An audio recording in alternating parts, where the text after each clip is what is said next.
Welcome to TRT World and to the Balkans.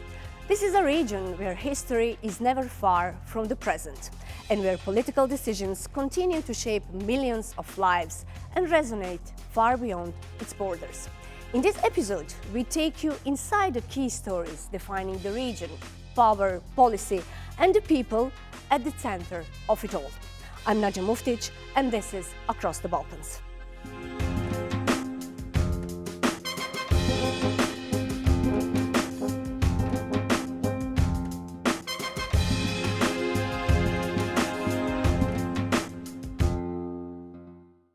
Bosnia and Herzegovina and Croatia have signed a major deal to build the Southern Interconnection gas pipeline.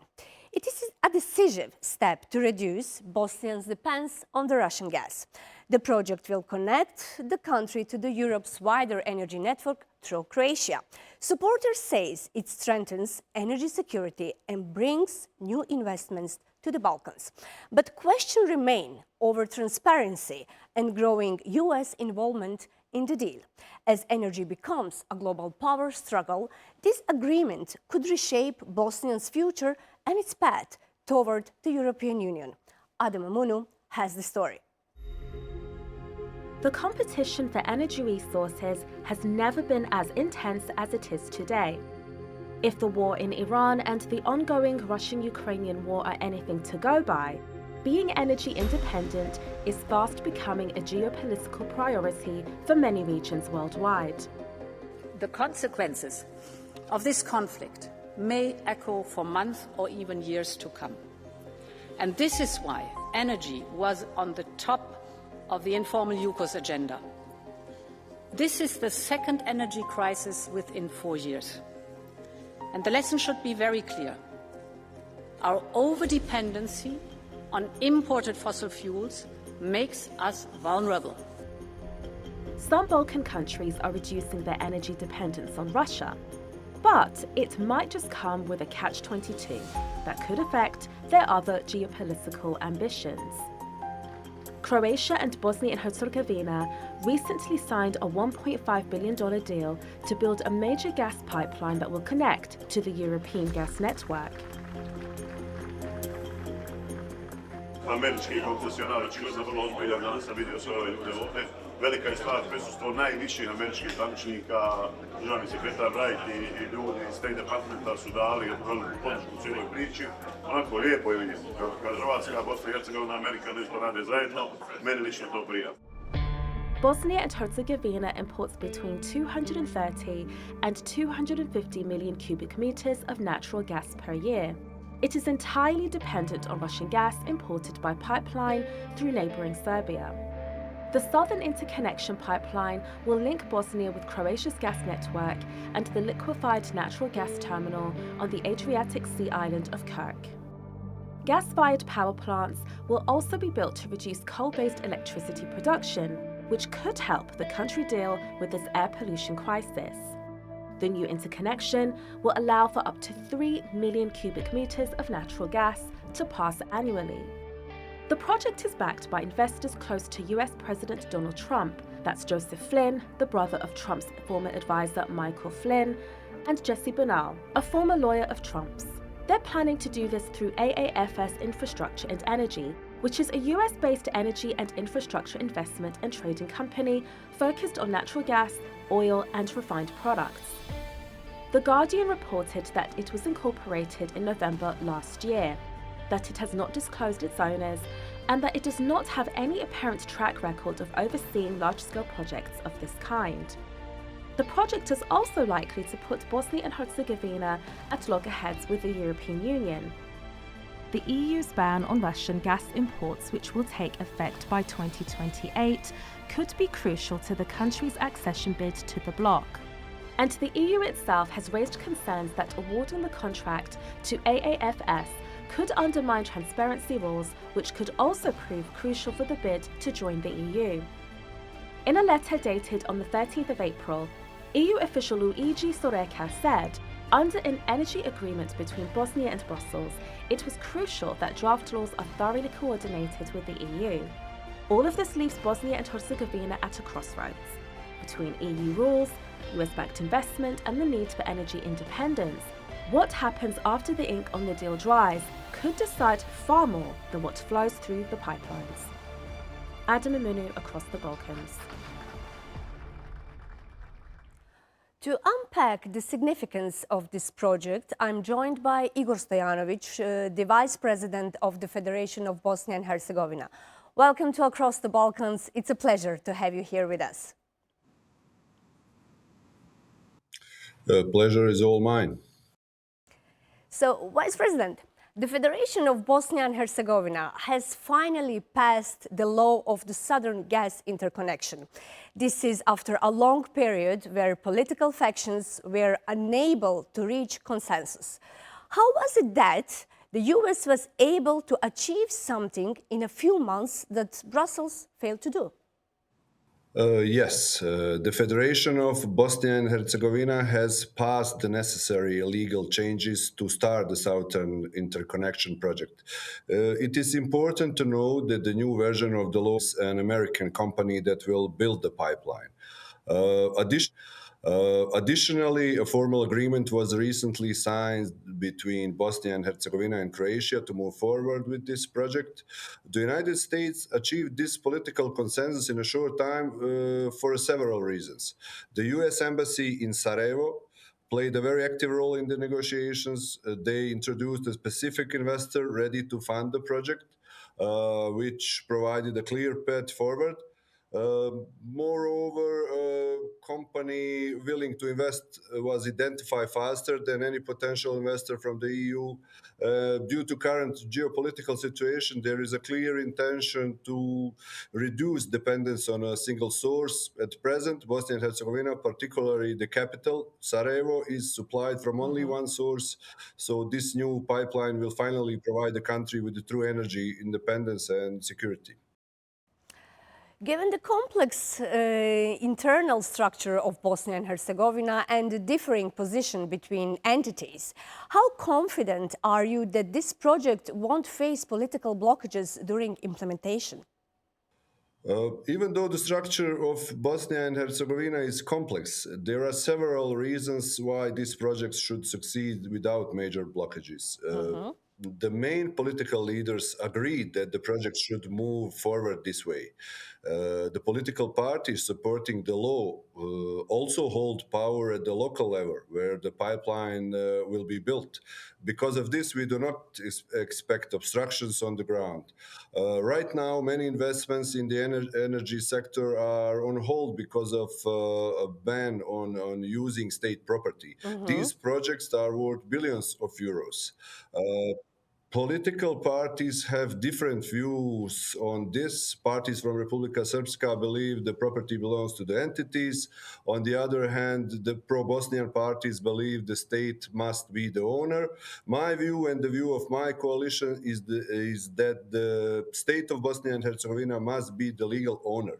However, we should find a way to let lower levels of government use and manage that property, and building this pipeline can be a great example. It can show how to solve the property issue and open the door for many other big investments in the country.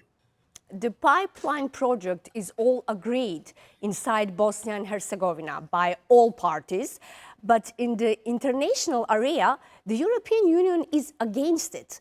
Brussels has warned Bosnia that this US gas project could threaten 1 billion euros in aid and stall the country's accession to the bloc. What's your take on this? This is not just an energy project. It is also a political and strategic issue. Bosnia and Herzegovina needs a stable and secure energy supply, as well as new investments. This pipeline can contribute to both. At the same time, our main strategic goal is membership in the European Union, so we must respect EU rules, standards, and long-term policies. Bosnia and Herzegovina has clearly chosen its path toward the European Union and aims to achieve greater political and economic stability as soon as possible in light of current global developments, working with all partners who support the state and our progress. I do not think this should be seen as a choice between European Union and the United States. Both are important partners for Bosnia and Herzegovina, and both support our stability and development in different ways. We take the concerns from the European Union seriously, especially when it comes to alignment with the EU energy policy and our accession process. At the same time, we recognize the importance of diversifying energy sources and strengthening energy security. The best way forward is through dialogue and coordination with all partners. The project should be aligned with the EU standards, transparent and beneficial for our citizens and economy. If approached in the right way with this project can support both our energy needs and our European path. The European Union has announced plan to end imports of Russian gas by January 2028, increasing pressure on states dependent on Russian supply routes. But now it's against this project in Bosnia that could be an alternative to cut the dependence on Russia. So isn't the EU's game plan a contradiction? Well, actually, it is not a contradiction. The goal of the European Union and the United States is the same. They want Bosnia and Herzegovina to stop relying on Russian gas. The disagreement was not about if we should build a pipeline, but how it should be managed.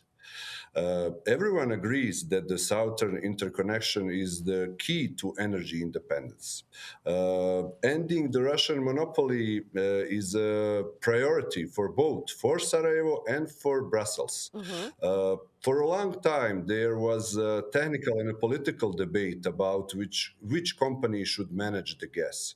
The EU insists on following European energy laws, which require clear, professional, and transparent management.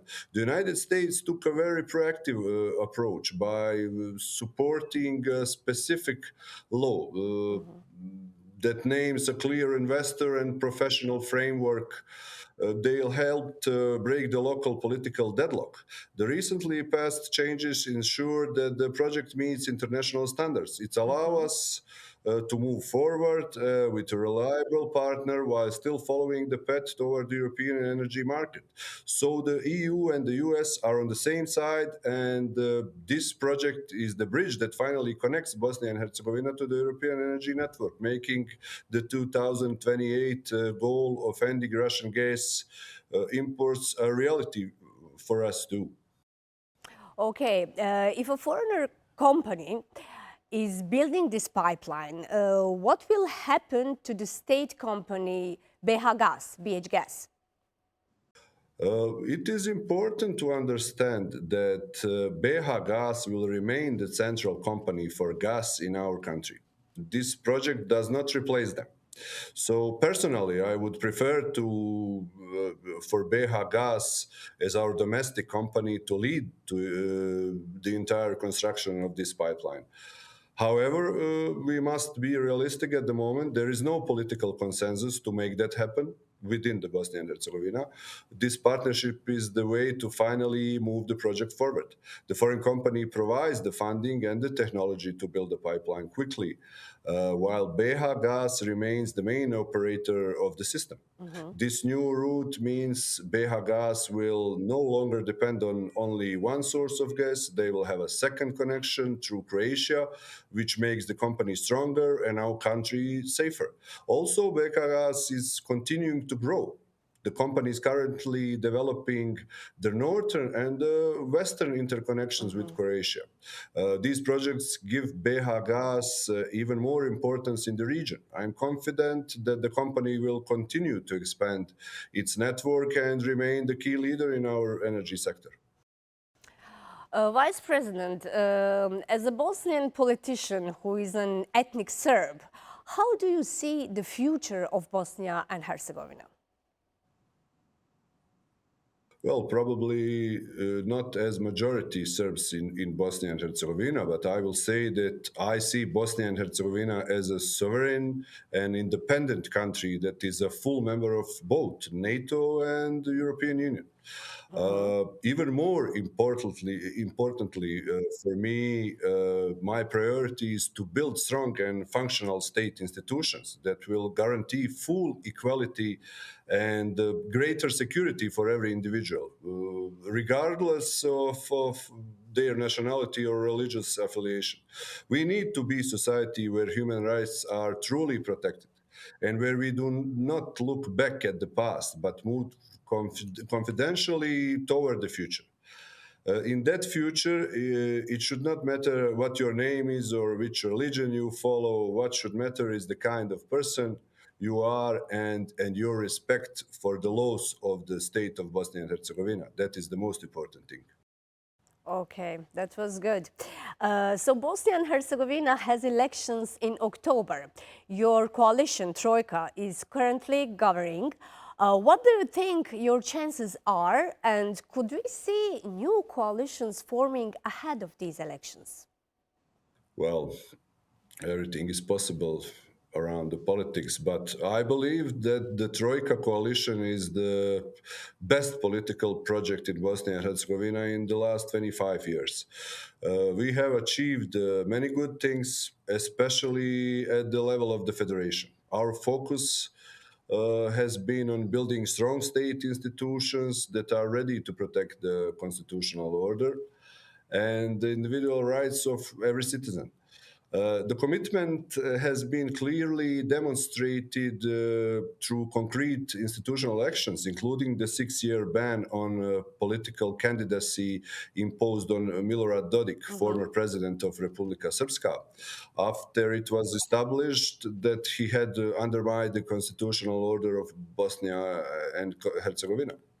Of course, removing one individual does not in itself mean that institutions are strong, but it shows how they should function. And this is exactly what the Troika aims to strengthen and improve.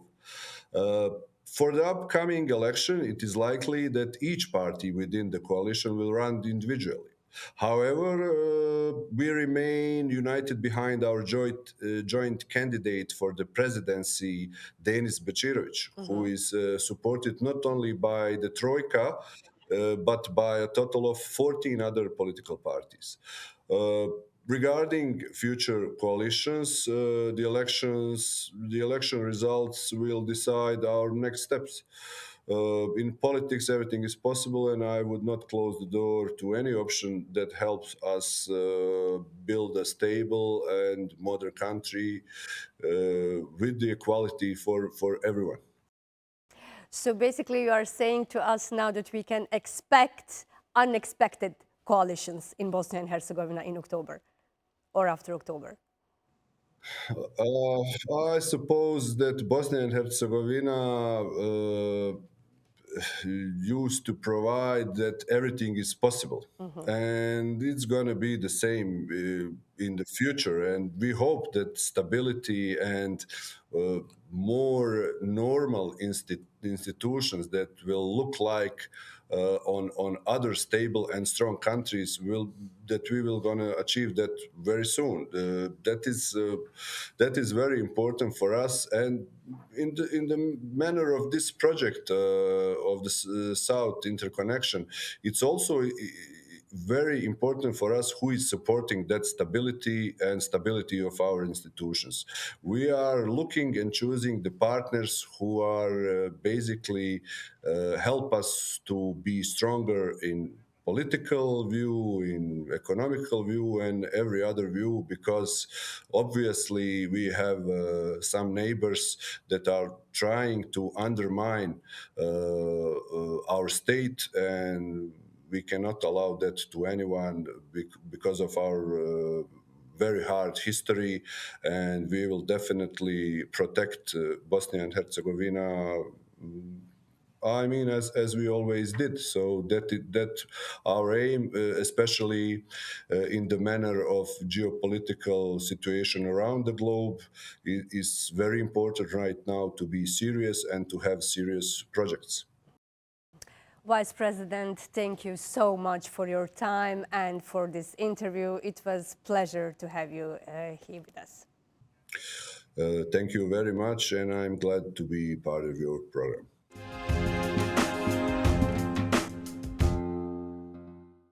Romania is facing a deep political crisis.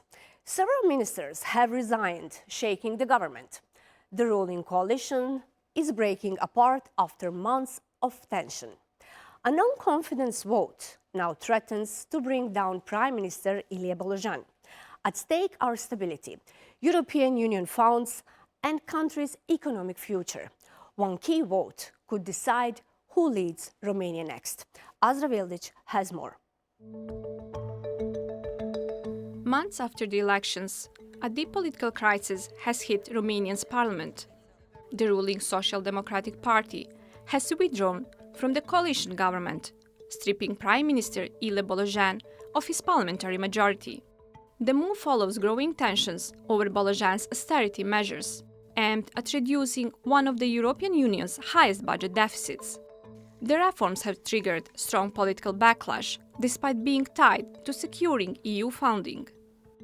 The four-party pro-European coalition, formed last year to counter rising far-right influence, is now on the brink of collapse, with divisions deepening between the governing partners.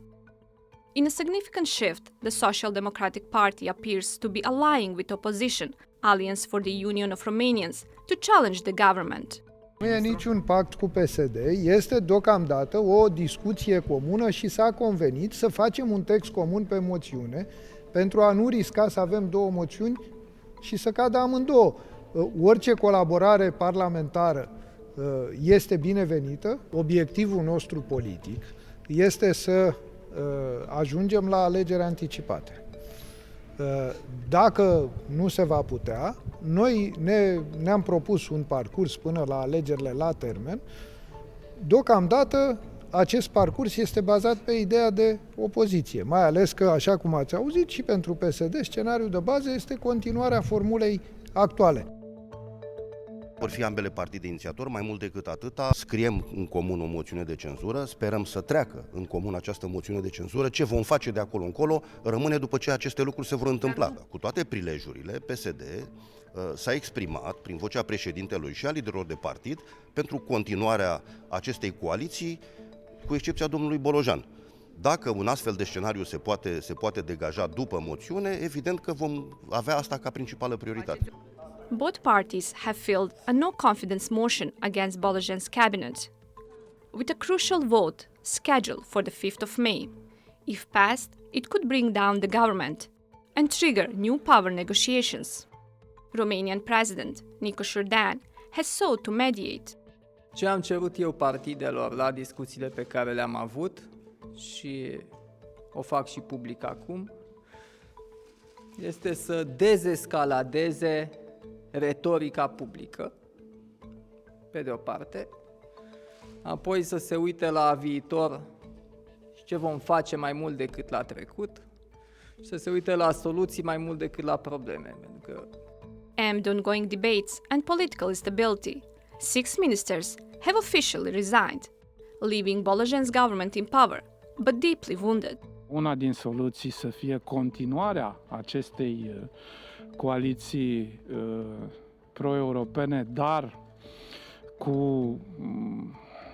un alt prim-ministru. Evident că angajamentele internaționale pe care România le-a luat, că vorbim de PNRR sau că vorbim de lucrurile care țin de angajamente financiare cu Comisia Europeană sau cu toate celelalte organisme internaționale.